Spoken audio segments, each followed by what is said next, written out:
Assalamualaikum warahmatullahi wabarakatuh. Perkenalkan, nama saya Ajeng Febrianti Nur Syarifah.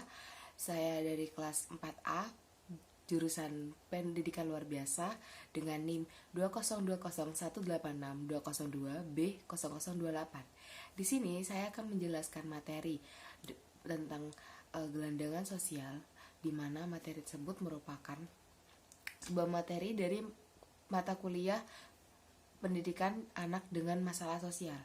Di sini saya akan membahas tentang gelandangan, pengemis, dan anak jalanan.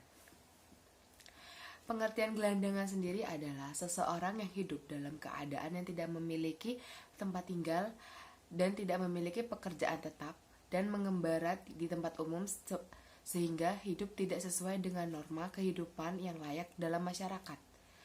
Sedangkan pengertian pengemis adalah seseorang yang mendapat penghasilan dengan meminta di tempat umum dengan berbagai cara dan alasan untuk mendapatkan belas kasihan dari orang lain. Gepeng atau yang bisa disebut gelandangan dan pengemis adalah seseorang yang hidup menggelandang dan sekaligus mengemis.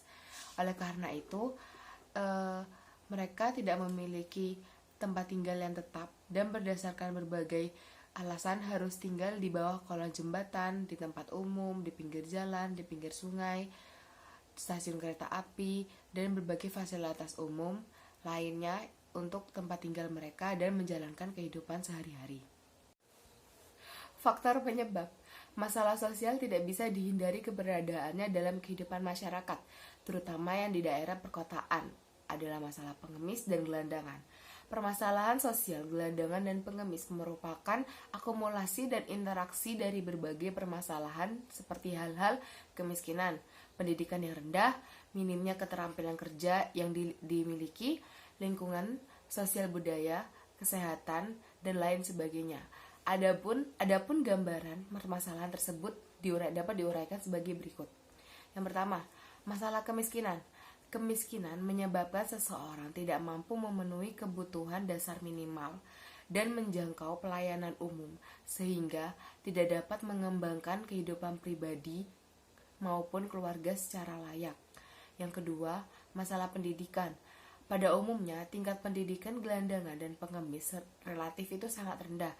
Biasanya mereka lulusan SD ataupun ada yang tidak bersekolah, sehingga mereka itu menjadi kendala untuk memperoleh pekerjaan yang layak. Yang ketiga, adanya masalah keterampilan kerja. Pada umumnya, gelandangan dan pengemis tidak memiliki keterampilan kerja yang sesuai dengan tuntutan pasar kerja. Jadi, semakin majunya zaman, semakin banyaknya tuntutan pasar kerja. Apabila orang-orang tersebut tidak tidak memiliki keterampilan yang sesuai dengan tuntutan kerja yang semakin berkembang semakin zaman, itu mereka akan kesulitan untuk mendapatkan pekerjaan yang layak. Yang keempat, adanya masalah sosial budaya. Faktor sosial budaya yang mengakibatkan seseorang menjadi gelandangan dan pengemis adalah yang pertama, rendahnya harga diri. Rendahnya harga diri kepada sekelompok orang mengakibatkan tidak memiliki rasa malu untuk minta-minta. Yang kedua, sikap pasrah dan nasib.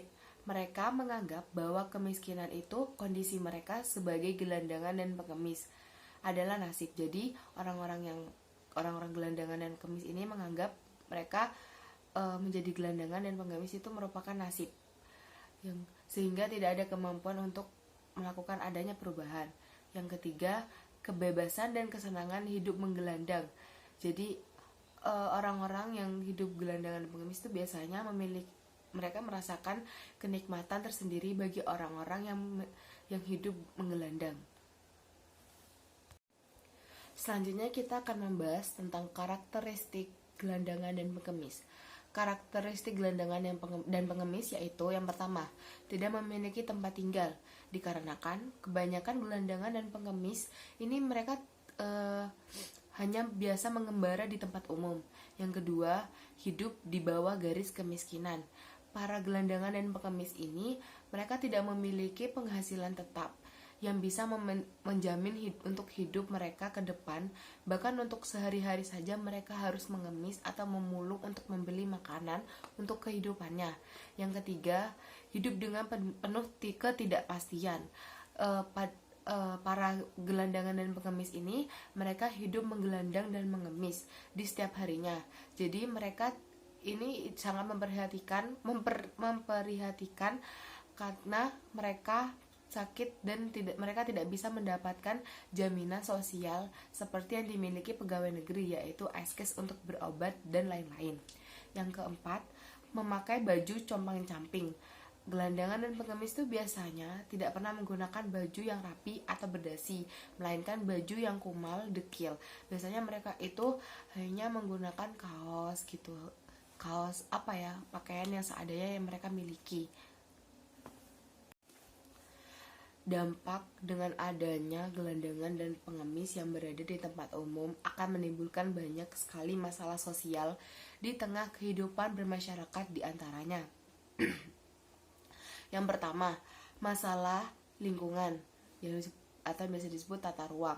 Gelandangan dan pengemis pada umumnya tidak memiliki tempat tinggal yang tetap, sehingga mereka tinggal di wilayah yang sebenarnya dilarang untuk dijadikan tempat tinggal, seperti taman kota, bawah jembatan, pinggiran kali. Oleh karena itu, mereka di kota besar sangat mengganggu ketertiban umum, ketenangan masyarakat, dan kebersihan serta keindahan dari kota tersebut. Yang kedua, masalah kependudukan. Gelandangan dan pengemis yang hidupnya berkeliaran di jalan-jalan dan di tempat umum kebanyakan tidak memiliki kartu identitas atau biasa disebut KTP yang tercatat di kelurahan dan RT/RW setempat, dan sebagian besar dari mereka tuh hidup bersama sebagai suami istri tanpa adanya ikatan perkawinan yang sah. Yang ketiga, masalah keamanan dan ketertiban. Maraknya gelandangan dan pengemis di suatu wilayah dapat menimbulkan kerawanan sosial, mengganggu keamanan dan ketertiban dari wilayah tersebut. Yang keempat, masalah kriminalitas yang tinggi. Memang tak dapat disangkal banyak sekali faktor penyebab kriminalitas ini yang dilakukan oleh para gelandangan dan pengemis di tempat keramaian, mulai dari pencurian, pencopetan, kekerasan hingga pelecehan seksual itu kerap terjadi. Sekian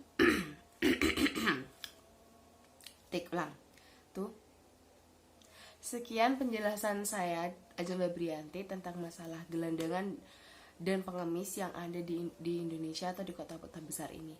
Bila ada kesalahan, mohon maaf. Wassalamualaikum warahmatullahi wabarakatuh.